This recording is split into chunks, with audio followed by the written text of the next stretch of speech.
Hello, very good afternoon to all of you. So let us start with our today's topic. As you know, last time हमने potassium permanganate as an oxidising agent जो आपका है उसको किया था हमने. So today जो आज हम करने जा रहे हैं ये भी आपका एक अनदर वेरी इंपॉर्टेंट रिएजेंट है और एज एन ऑक्सीडाइजिंग एजेंट इसका यूज़ किया जाता है. इससे भी आप सभी रूबरू हो चुके हैं पहले ही. आप सभी ने इसको एज अ प्रैक्टिकल में यूज़ किया हुआ है. तो हमारा जो आज का रिएजेंट है, let us start with it. It is potassium dichromate. So हमारा जो आज का टॉपिक होने जा रहा है वो है आपका पोटाशियम डाइक्रोमेट. पोटाशियम डाइक्रोमेट अगर आप हम कहें तो इसमें हमारा सेंट्रल जो मेटल है दैट इज़ क्रोमियम. और क्रोमियम जो है हमारा एक हेक्सावेलेंट कंपाउंड है. क्रोमियम क्रोमियम जो हमारा हेक्सावेलेंट क्रोमियम कंपाउंड होता है, जिसमें हमारे पास एक बहुत ही इंपॉर्टेंट केमिकल रिएजेंट है क्रोमियम का जब वो हेक्सावेलेंट होता है, जिसको हम पोटाशियम डाइक्रोमेट बोलते हैं. हेक्सावेलेंट मीन्स कि क्रोमियम जो है इसमें हमारे पास +6 ऑक्सीडेशन स्टेट है क्रोमियम की. दैट इज़ क्रोमियम जो है हमारे पास यहाँ पे +6 में है. और +6 जब क्रोमियम की ऑक्सीडेशन स्टेट होती है तो हमारे पास इसमें एक बहुत ही इंपॉर्टेंट जो हमारा रिएजेंट है that is called as potassium dichromate. अगर आप यहाँ से क्रोमियम की ऑक्सीडेशन स्टेट निकालेंगे तो यहाँ पे +6 आएगी. इस रिएजेंट का बहुत सारा यूज़ है specially in industries. Industrial applications बहुत ज़्यादा है इसकी. इसके अलावा लेबोरेटरीज़ में भी बहुत ही ज़्यादा यूज़ होता है इसका as an conventional oxidising agent. Hexavalent है दैट इज़ Cr2O7. हेक्सावेलेंट है तो आपके पास हाईली टॉक्सिक भी है. नेचर में ये हाईली टॉक्सिक है और हार्मफुल भी होता है हमारी स्किन एंड बॉडी के लिए. अगर हम इसकी अपीयरेंस की बात करें तो ये आप सभी ने शायद देखा ही होगा इसको लैब्स में. ये आयनिक सॉलिड होता है हमारे पास, क्रिस्टलाइन सॉलिड है और ये रेड ऑरेंज जैसे कलर का होता है. दिस कंपाउंड जो है ये आपका आयनिक सॉलिड है और ये हमारे पास ब्राइट रेड ऑरेंज जैसे कलर का होता है. This is bright red orange coloured compound है हमारे पास. और ये प्राइमरी स्टैंडर्ड होता है हमारे पास. दैट मीन्स जो इसकी टेंडेंसी है, इसके पास टेंडेंसी जो है आपके पास एयर मिक्सचर को एब्जॉर्ब करने की वो बहुत ही कम है. तो इसको हम एज अ प्राइमरी स्टैंडर्ड जो है वो यूज़ करते हैं लेबोरेटरीज़ में. दैट इज़ ये नॉन हाइग्रोस्कोपिक है, मतलब वाटर एब्जॉर्ब नहीं करता है, मॉइस्चर एब्जॉर्ब नहीं करता है एयर से. तो सबसे पहले बात कर लेते हैं इसकी प्रेपरेशन की, हम इसको बनाएंगे किस तरह से. तो हमारा जो पोटाशियम डाइक्रोमेट होता है इसको हम बनाते हैं यूजुअली आपके पास एक ओर होती है. जस्ट लाइक पोटाशियम पर मैंगनेट को हमने पायरोलुसाइट ओर से बनाया था, सिमिलरली जो पोटाशियम डाइक्रोमेट है इसको हम एक ओर है दैट इज़ क्रोमाइट ओर, उसके थ्रू बनाते हैं. क्रोमाइट ओर या फिर इसको हम आयरन क्रोम आयरन भी बोलते हैं. क्रोमाइट ओर या फिर हम इसको क्रोम आयरन भी बोलते हैं. इसके अलावा इसका एक और नाम होता है आयरन क्रोमाइट. Iron chromite. और ये और क्या होती है हमारे पास, this is usually FeO and Cr2O3. That is अगर हम इसको लिखें तो जैसा कि हम बात कर रहे थे क्रोमाइट ओर की, क्रोमाइट ओर हमारे पास क्या होती है FeO Cr2O3. दैट इज़ हमारे पास FeCr2O4. That is spinal compound होते हैं हमारे इस तरह के. तो जो प्रेपरेशन जो है हमारी पोटाशियम डाइक्रोमेट को लेके, इसमें हमारे पास कुछ एक स्टेप्स रहेंगे. तो सबसे पहले हमारा जो काम होता है वो ये होता है कि हमें सबसे पहले सोडियम क्रोमाइड बनाना होता है. उसके बाद हम सोडियम क्रोमाइड से हम सोडियम डाइक्रोमेट बनाते हैं और फाइनली जाके हम सोडियम डाइक्रोमेट को कन्वर्ट करते हैं इनटू दी पोटाशियम डाइक्रोमेट. तो हमारे पास कुछ रिएक्शंस रहेंगी जो सीक्वेंस है रिएक्शंस की. दैट इज़ तो यूजुअली हम करेंगे क्या, पोटाशियम डाइक्रोमेट को बनाने के लिए सबसे पहले हम क्रोमाइट ओर लेंगे. इसको हम सिंपली फ्रेश एयर की प्रेजेंस में हीट करते हैं और काफ़ी हाई टेम्परेचर तक हीट करते हैं. हीट करने पे हमारे पास एक ध्यान में रखना होता है हमें जब भी हम क्रोमाइट ओर को हीट करते हैं फ्रेश एयर के साथ में, कि आपके पास जो कंपाउंड है वो मेल्ट नहीं होना चाहिए.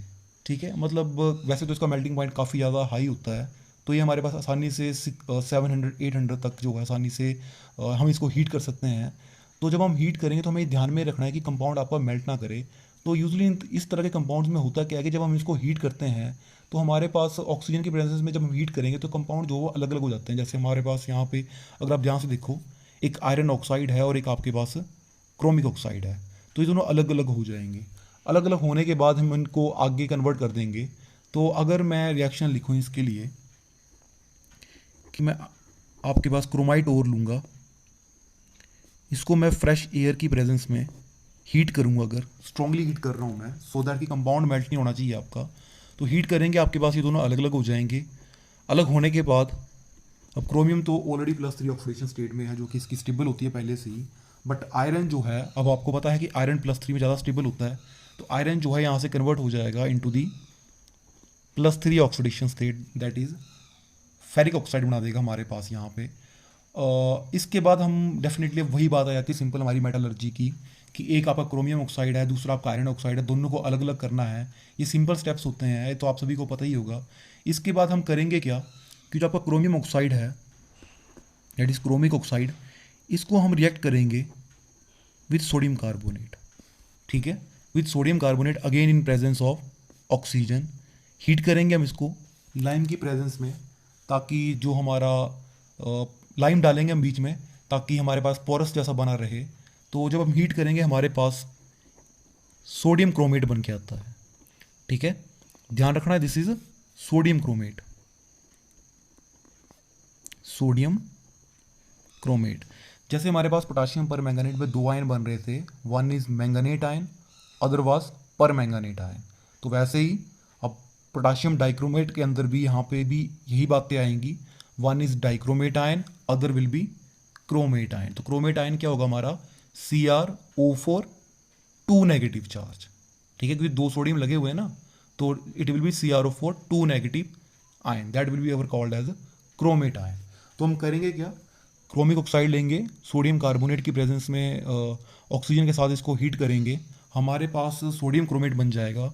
और ये जो सोडियम क्रोमेट होता है ये येलो कलर का होता है, ठीक है, और साथ में हमारे पास यहाँ से कार्बन डाइऑक्साइड निकल जाएगी। तो अगर मैं चाहूँ तो मैं इस पूरी रिएक्शन को एक साथ इकट्ठा भी लिख सकता हूँ, ये तो मैंने स्टेप वाइज लिखी है रिएक्शन। अगर आप चाहो तो इस पूरी रिएक्शन को आप नेट इकट्ठा भी लिख सकते हो, अभी मैंने बैलेंस नहीं की है ये रिएक्शन आपकी। तो अगर मैं नेट रिएक्शन लिखूँ, अगर एक साथ इकट्ठी ही लिखनी है आपने, तो हम करेंगे क्या, जो आपकी ये ओर है, that is chromite ore FeCr2O4 total. अब ठीक है, पहले हम अलग अलग करके लिख रहे थे FeCr2O3, अब मैंने इकट्ठा करके लिख दिया FeCr2O4, ठीक है। इसको हमने, इस ओर को हमने फ्यूज़ करना है, फ्यूज़न करना है in presence of sodium carbonate, और साथ में हमने क्या डाला था, ऑक्सीजन डाली थी, ठीक है।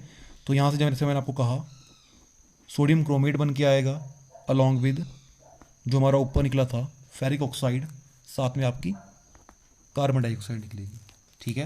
तो बैलेंस कर सकते हैं हम इस रिएक्शन को, 4 8 एंड दिस इज 7 ऑक्सीजन, 8 आपके पास सोडियम क्रोमेट निकल के आएंगे अलॉन्ग विथ 2 फेरिक ऑक्साइड, और हमारे पास 8 कार्बन डाइऑक्साइड, ठीक है। तो ये हमारे पास फ्यूज़न है क्रोमाइट ओर का, ठीक है। तो अब हमारे पास बना क्या, यहाँ से सोडियम क्रोमेट बन गया है। अब हमारा जो नेक्स्ट स्टेप है सोडियम क्रोमेट बनने के बाद, अब हमने क्या करना है कि हमने सोडियम क्रोमेट को कन्वर्ट करना है into the sodium dichromate, that means अब हमें क्या चाहिए, सोडियम डाइक्रोमेट चाहिए। तो सोडियम डाइक्रोमेट बनाने के लिए हम क्या करेंगे, जो आपकी ये सोडियम क्रोमेट बन के आया है Na2CrO4, इसको हम एसिडिफाई कर देंगे, किसके साथ, सल्फ्यूरिक एसिड के साथ इसको हम हीट कर देंगे, ठीक है। हीट करेंगे तो सोडियम क्रोमेट आपका येलो कलर का है, येलो कलर जो है जैसे हम हीट करेंगे एसिड के प्रेजेंस में, ये कन्वर्ट होना स्टार्ट हो जाएगा into the some orange colour compound, that is our sodium, this is our sodium dichromate, this is our sodium dichromate, और ये क्या है, सोडियम क्रोमेट। ये ध्यान में रखना है, दिस इज क्रोमेट, ठीक है, CrO4 2 नेगेटिव, ये आपका क्रोमेट है, और यहाँ जो मेरा बना ये ऑरेंज कलर का, this is our dichromate, Cr2O7 2 negative, मैंने एनाइनिक फॉर्म में लिख दिया इसको। इसके साथ हमारे पास जो निकलता है इस रिएक्शन में along with this sodium sulphate निकलता है, और साथ में हमारा वाटर निकलता है, ठीक है। अब सोडियम सल्फेट और वाटर आपस में कंबाइन करके सोडियम सल्फेट इनटू डेकाहाइड्रेट ये प्रोडक्ट बना देते हैं आपके पास, ठीक है। और ये आपके पास इसकी जो सॉल्युबिलिटी है वो कम होती है, सॉल्युबिलिटी कम है तो डेफिनेटली हम इसको आसानी से क्रिस्टलाइज कर सकते हैं। तो हमारे पास सोल्यूशन में क्या बच गया, सोल्यूशन में हमारे पास सिर्फ और सिर्फ अब सोडियम डाइक्रोमेट बचा, ये सारा हमने क्रिस्टलाइज कर दिया, ठीक है। अब नेक्स्ट क्या है कि हमारे पास जो सोडियम डाइक्रोमेट होता है, अगर मैं उसको कंपेयर करूँ विद पोटाशियम डाइक्रोमेट, किसके साथ, पोटाशियम डाइक्रोमेट के साथ, तो ये जो सोडियम डाइक्रोमेट है ना, इसकी जो सॉल्युबिलिटी है वो ज़्यादा होती है पोटाशियम डाइक्रोमेट से। ठीक है, सोडियम डाइक्रोमेट जो है वो हमारा ज़्यादा सोल्यूबल है पोटाशियम डाइक्रोमेट से। तो अगर हमें अब हमें करना क्या है, सोडियम डाइक्रोमेट को हमें कन्वर्ट करना है इनटू दी पोटाशियम डाइक्रोमेट। तो इसके लिए हमें डबल डिस्प्लेसमेंट रिएक्शन करनी पड़ेगी विद दी KCl। रिएक्शन लिखते हैं, दैट इज़ जो आपका सोडियम डाइक्रोमेट है, इसको मुझे कन्वर्ट करना है इसके अंदर पोटाशियम डाइक्रोमेट। तो पोटाशियम डाइक्रोमेट क्या है, K2Cr2O7। ठीक है, तो इसके साथ इसके लिए हम डबल डिस्प्लेसमेंट रिएक्शन करेंगे विद दी KCl। तो यहाँ से हमारा पोटाशियम डाइक्रोमेट तो बन के आ गया, साथ में हमारे पास बन के आता है NaCl। ठीक है, तो this is our potassium dichromate. और ध्यान में रखना है कि ये जो होता कैसा है, दिस इज़ रेड ऑरेंज। ठीक है, रेडिश ऑरेंज जैसा होता है ये हमारे पास। अब एक चीज़ का आपने स्पेशली ध्यान रखना है, potassium dichromate is red orange in colour and sodium dichromate this is orange in colour. ठीक है, तो हमारे पास पोटाशियम डाइक्रोमेट बन के आ गया। और मैंने जैसे ही कहा कि पोटाशियम डाइक्रोमेट जो है वो लेस सॉल्युबल है किसके कंपैरिजन में, सोडियम डाइक्रोमेट के साथ। तो अगर मैं चाहूँ कि मैं इन प्रोडक्ट से वापस रिएक्टेंट बनाना चाहूँ तो डेफिनेटली नहीं बनेंगे, क्योंकि हमारे पास क्या हो रहा है, सॉल्युबिलिटी जो है वो सोडियम डाइक्रोमेट की पोटाशियम डाइक्रोमेट की कम है, लेकिन सोडियम डाइक्रोमेट की ज़्यादा है। ठीक है, तो हमारे पास वापस मिक्स करने के ऊपर रिएक्शन जो है उतनी अच्छी वर्क नहीं करेगी। तो मैं जो आपको मेन चीज़ बताने जा रहा था कि आपने ध्यान में क्या रखना है अब, कि डाइक्रोमेट आयन Cr2O7, ठीक है, ये आपके सोडियम डाइक्रोमेट में भी एंड पोटाशियम डाइक्रोमेट में भी आयन तो एक ही है, लेकिन आयन, अब आप कलर देखो, सोडियम डाइक्रोमेट का कलर है ऑरेंज, पोटाशियम डाइक्रोमेट का कलर है रेड ऑरेंज। ठीक है, लेकिन दोनों में जो एनायन है वो तो कॉमन ही है, डाइक्रोमेट एक जैसा ही है। तो ध्यान में रखना है कि डाइक्रोमेट आयन जो होता है आपका, this is orange in colour. ठीक है, इसका जो कलर है वो ऑरेंज होता है। और जो हमारा क्रोमेट है, chromate is our CrO4 2 negative, दोनों में ही क्रोमियम +6 ऑक्सीडेशन स्टेट में है, इसका जो कलर होता है वो येलो होता है। ठीक है, this is our yellow in. एक ऊपर हमने क्रोमिक ऑक्साइड लिखा था Cr2O3, वो आपके पास उसमें क्रोमियम जो है आपका +3 ऑक्सीडेशन स्टेट में होता है, और क्रोमियम +3 में आपके पास ग्रीन जैसा कलर का होता है। ठीक है, इसके अलावा क्रोमियम के और भी बहुत सारे कंपाउंड होते हैं, जिसमें एक में तो आपके पास क्रोमियम 5 ऑक्सीजन के साथ जुड़ा होता है CrO5। इसके अलावा आपका क्रोमाइल क्लोराइड भी होता है, इनके बारे में हम बाद में बात करेंगे। नेक्स्ट जो हमारे पास है that is the properties of potassium dichromate, इनको देख लेते हैं हम।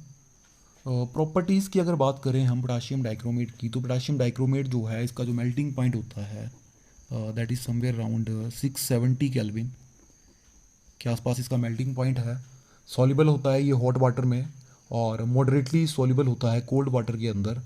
अगर मैं इसको आयनाइज करूँ पोटाशियम डाइक्रोमेट को वाटर के अंदर, तो जिसकी आयनाइजेशन रिएक्शन होगी वो कुछ इस तरह से होगी, potassium dichromate ionizes in water as potassium along with हमारे पास डाइक्रोमेट आयन बन के आ गया।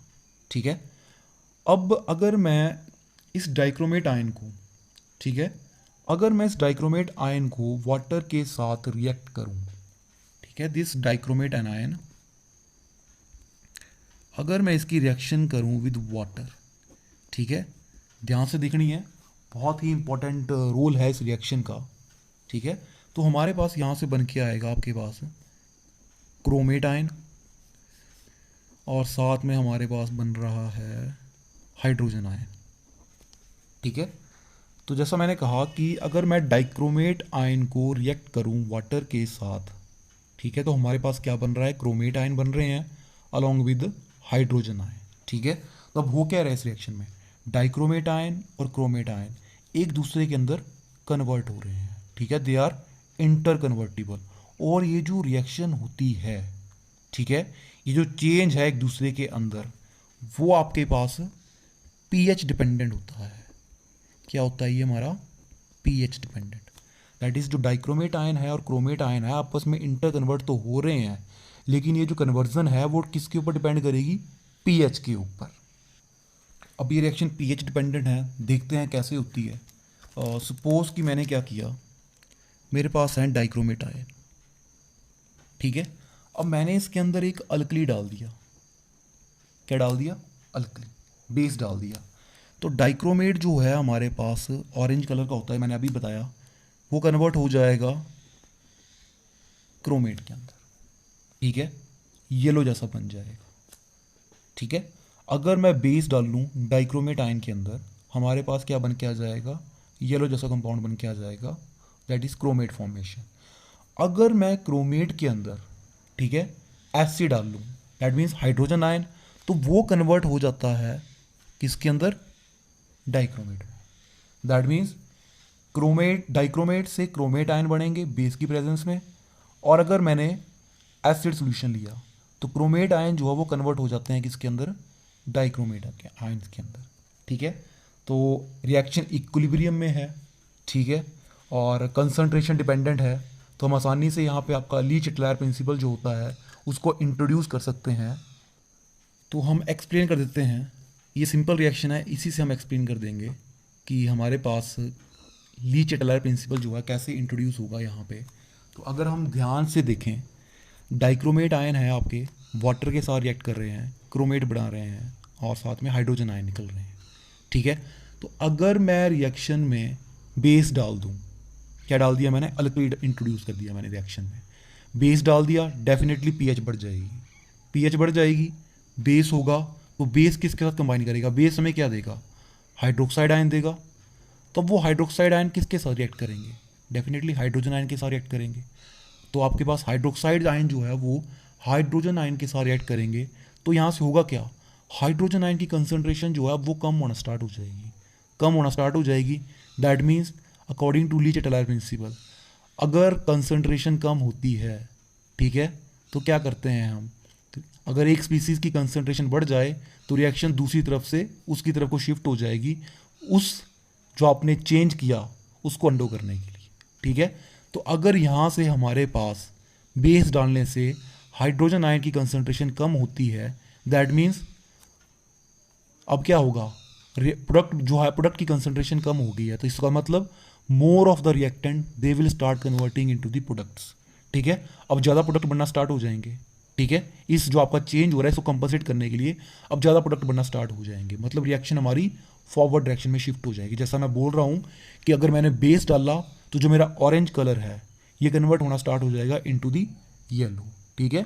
सिमिलरली अगर हम एसिड, अगर हम किसी सोल्यूशन के अंदर एसिड इंट्रोड्यूस करते हैं लाइक HCl, सल्फ्यूरिक एसिड, तो इससे हमारा होगा क्या, हाइड्रोजन आयन कंसंट्रेशन बढ़ जाएगी, पीएच कम हो जाएगी। तो डेफिनेटली अगर हाइड्रोजन आयन कंसंट्रेशन बढ़ जाती है तो वो बेस को पकड़ेगा, जो हाइड्रोक्साइड आयन होंगे वाटर से उनको पकड़ लेगा। तो डेफिनेटली हमारे पास क्या होगा कि रिएक्टेंट साइड में कंसंट्रेशन कम होगी, अब इसको बैलेंस करने के लिए प्रोडक्ट को रिएक्टेंट में कन्वर्ट होना पड़ेगा, मतलब बैकवर्ड रिएक्शन हो जाएगी। जब ऐसा होगा दैट मीन्स अगर सोल्यूशन हमारा एसिडिक है, अगर हम एसिड इंट्रोड्यूस कर रहे हैं तो क्रोमेट आयन जो है वो कन्वर्ट हो रहे हैं ज़्यादा किसके अंदर, डाइक्रोमेट आयन के अंदर, ठीक है। तो ये सिंपल हमारे पास क्या है कि ये इंटर कन्वर्टिबल रिएक्शन है कि डाइक्रोमेट और क्रोमेट एक दूसरे के अंदर कन्वर्ट होते जाएंगे, ठीक है। अगर मेरा सोल्यूशन अल्कालाइन होगा तो डाइक्रोमेट आयन कन्वर्ट होंगे क्रोमेट के अंदर, और अगर सोल्यूशन मेरा एसिडिक होगा तो ज़्यादा आपके डाइक्रोमेट आयन बनेंगे किससे, क्रोमेट आयन के साथ, ठीक है। अब आगे चलते हैं, नेक्स्ट जो हमारी प्रॉपर्टीज है that is reaction with sulphuric acid, कि ये सल्फ्यूरिक एसिड के साथ कैसे रिएक्ट करता है। तो यूजुअली सल्फ्यूरिक एसिड के साथ दो वे से रिएक्ट करता है, क्योंकि सल्फ्यूरिक एसिड हमारा डिहाइड्रेटिंग एजेंट होता है, तो ये दो तरीके से रिएक्ट करेगा।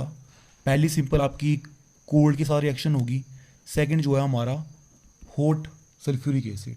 तो अगर मैं पोटाशियम डाइक्रोमेट को रिएक्ट करूं विद कोल्ड सल्फ्यूरिक एसिड, मतलब करना कुछ नहीं है, बर्फ़ नहीं डालनी है बीच में, ठीक है, रिएक्शन को कंट्रोल करना है हमने, ठीक है, आइस बात के ऊपर हम रख देंगे, ठीक है। ऐसा नहीं करना कि potassium dichromate sulphuric acid mix किए और तुम बीच में बर्फ़ ही डाल दो, ठीक है। आइस बात के ऊपर हम उसको रख देंगे, टेम्परेचर मेंटेन करना है हमने, ठीक है।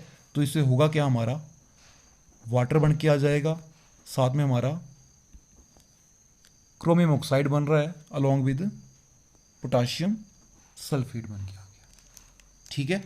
सिमिलरली अगर हम रिएक्शन करें विद हॉट सल्फ्यूरिक एसिड, ठीक है, K2Cr2O7, अगर मैं इसको रिएक्ट करूं विद हॉट सल्फ्यूरिक एसिड, ठीक है, जो आपके पास लैब में होता है, ठीक है। अब देखो पोटाशियम डाइक्रोमेट में क्रोमियम +6 में है, सल्फ्यूरिक एसिड में सल्फर +6 में है, दोनों के दोनों जो है अपने हाईएस्ट ऑक्सीडेशन स्टेट में है, ठीक है।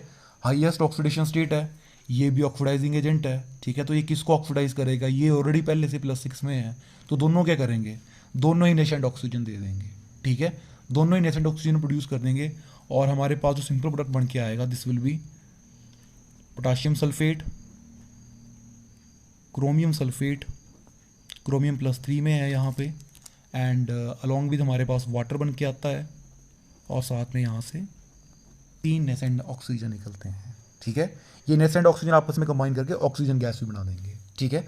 तो यही जो आपके पास नेसेंट ऑक्सीजन है, यहीं से हम इसका ऑक्सीडाइजिंग करैक्टर जो है उसको भी इंट्रोड्यूस करेंगे, जो हमारी नेक्स्ट प्रॉपर्टी है, that is as an oxidising agent, कि जो हमारा पोटाशियम डाइक्रोमेट है, इसका जो यूज़ किया जाता है वो as an oxidising agent use किया जाता है, ठीक है। कि ये बहुत अच्छा ऑक्सीडाइजिंग एजेंट होता है एसिडिक मीडियम के अंदर।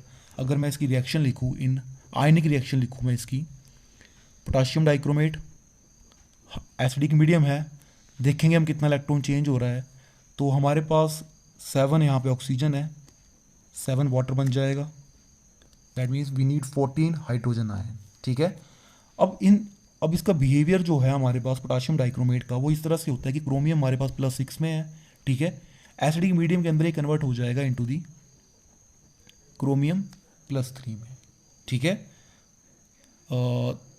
2 क्रोमियम +3 आएंगे, क्योंकि यहाँ पे डाइक्रोमेट में हमारे पास 2 क्रोमियम है, ठीक है। तो यहाँ पे ऑक्सीडेशन स्टेट कितनी आ रही है क्रोमियम की, 1 की आ रही है +3 की, ठीक है। 2 क्रोमियम है तो 2 के लिए कितना आ जाएगा, 6, दैट मीन्स कितने इलेक्ट्रॉन चेंज हुआ, 6 इलेक्ट्रॉन चेंज, ठीक है।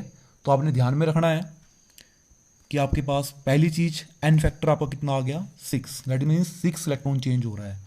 और जो स्टैंडर्ड इलेक्ट्रॉन पोटेंशियल होता है इस रिएक्शन के लिए, दिस इज़ 1.33 वोल्ट, ठीक है। ये हमारे पास इतना स्टैंडर्ड इलेक्ट्रोड पोटेंशियल चेंज हो रहा है। अच्छा, अब यहाँ से मुझे ध्यान में आया, हमने पिछला जो आपका रिएजेंट किया है दैट इज़ पोटाशियम पर मैंगनेट, अब आपको पता है वो भी ऑक्सीडाइजिंग एजेंट है। हमारे पास यहाँ पे पोटाशियम डाइक्रोमेट भी एक ऑक्सीडाइजिंग एजेंट है। तो अब क्वेश्चन ये है कि out of potassium permanganate and potassium dichromate, which one be a better oxidising agent, कि दोनों में से कौन सा बेटर ऑक्सीडाइजिंग एजेंट है, ठीक है।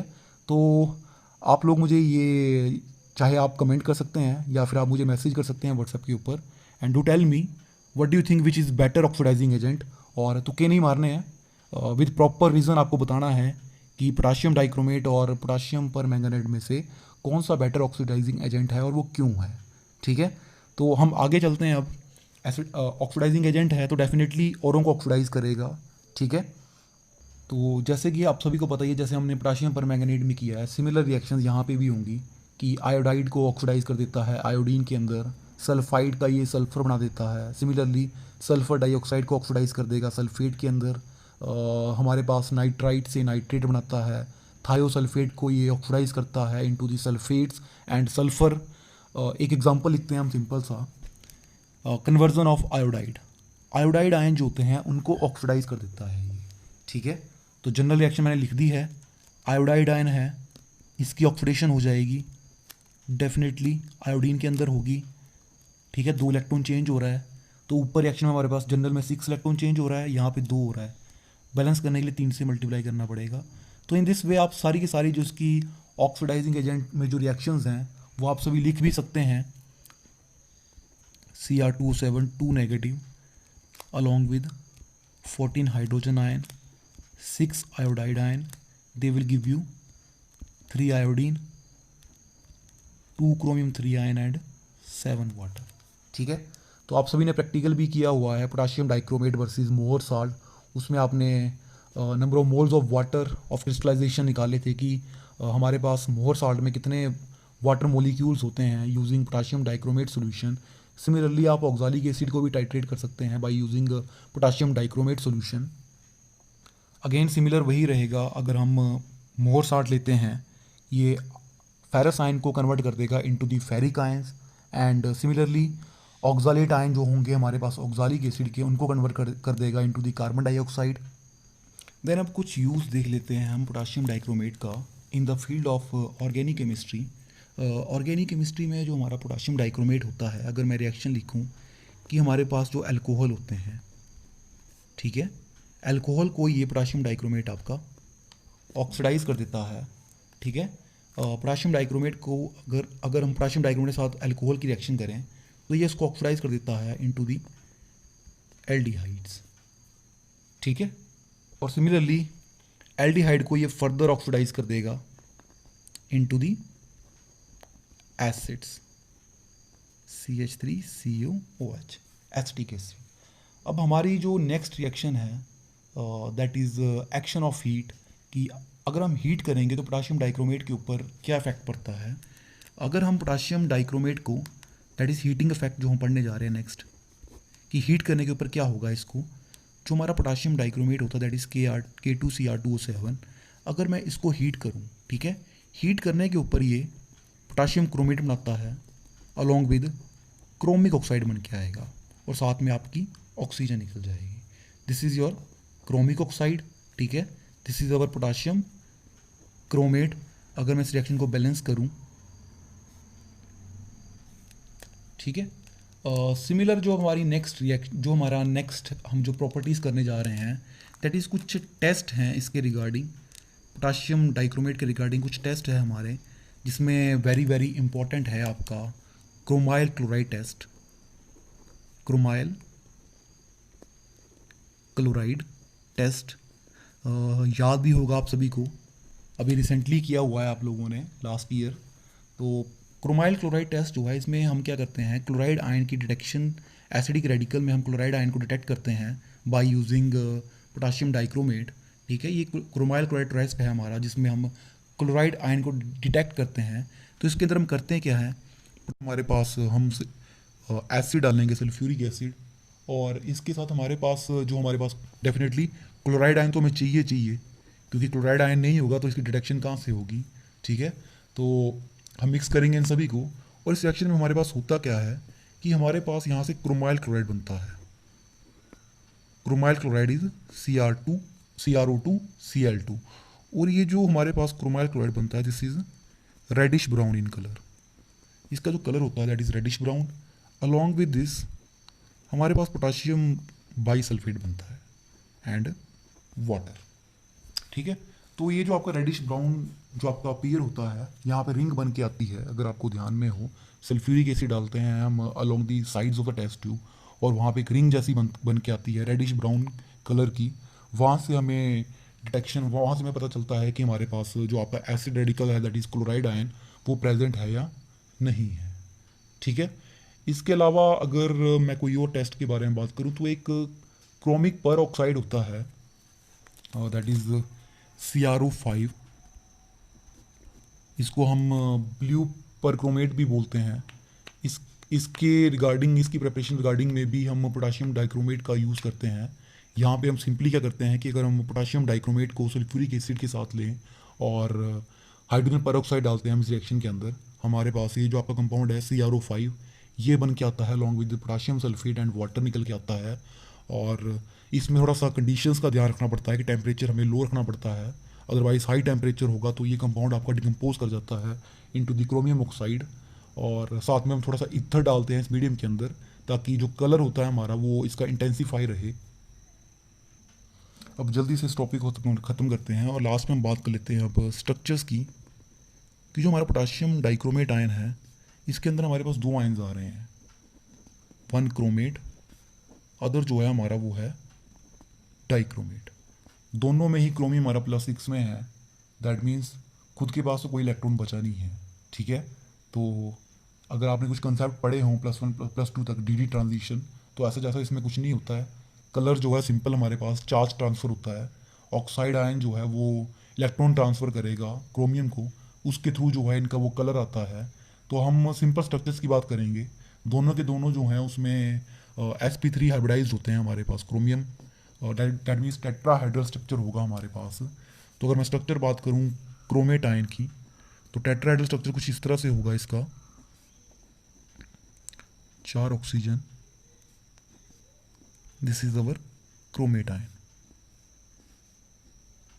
ठीक है, ये सिंपल हमारे पास क्रोमेट आयन का स्ट्रक्चर है। अगर हम बात करें डाइक्रोमेट आयन की, तो सिमिलरली यहाँ पे भी हमारा यही रहेगा, बट इसमें एक ऑक्सीजन जो होता है, वन ऑफ द ऑक्सीजन जो है वो शेयर करेगा दोनों क्रोमियम के बीच में। दोनों क्रोमियम जो है हमारे, वो एक ऑक्सीजन, कॉमन ऑक्सीजन रहेगा, वहाँ पे शेयरिंग होगी दोनों की आपस में। और सेम हमारे पास टेट्राहेड्रल स्ट्रक्चर ही रहेगा दोनों में। अगर आप अरेंजमेंट देखो ध्यान से, तो ये हमारे पास स्ट्रक्चर्स हैं इन आयंस को लेके। अब लास्ट में हम इसका यूज़ कर लेते हैं थोड़ा सा कि पोटाशियम डाइक्रोमेट जो है वो कहाँ पे यूज़ होता है। तो आप सभी को पता ही है कि एज एन ऑक्सीडाइजिंग एजेंट हम इसका यूज़ करते हैं लेबोरेटरीज़ में। इसके अलावा हम लेबर इंडस्ट्रीज़ में भी इसका यूज़ करते हैं, और वॉल्यूमेट्रिक एनालिसिस में तो इसका यूज़ होता ही है।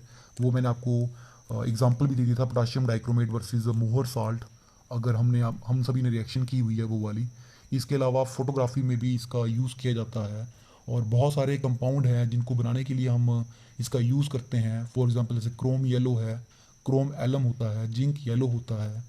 इसके अलावा हमारे पास इन डिटेक्शन ऑफ क्लोराइड आयन, वहाँ पे हम इसका यूज़ करते हैं।